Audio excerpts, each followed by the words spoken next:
her entire shtick is to provoke, and she anticipates the reaction. She's waiting. She wants the reaction. That's what she's looking for.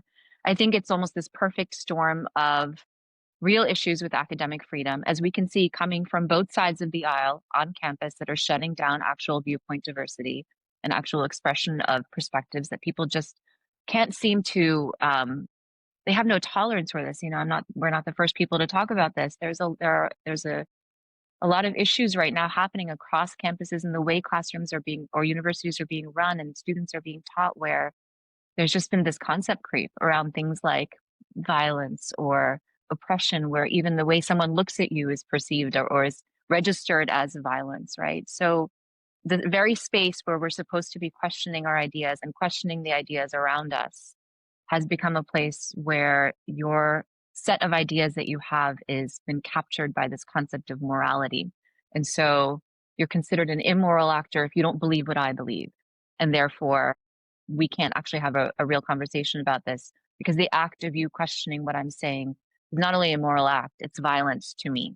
So she's feeding perfectly into the zeitgeist that's already existing and being encouraged in many ways on campus, which is, the university of all places, I would say, of all American institutions, is the place where we're supposed to be able to question anything. And as educators, as a professor myself, I've signed up to have my ideas questioned. That's part of it. I haven't signed up just to have my ideas like sort of internalized and obeyed. That's what I've signed up for. I'm an educator. I'm not just an expert. I think the academic freedom thing is particularly interesting. It started with this thing about academic freedom and a boilerplate statement. We're committed to academic freedom, discussion, open discussion, and all these things. Yet when I actually spoke to her afterwards, very briefly before she told me goodbye, I asked her, why don't you debate these things? Why can't we have a discussion about this?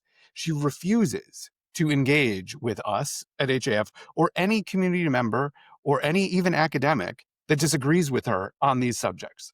I have yet to see it. I have put it to her through proxies before people we know in common.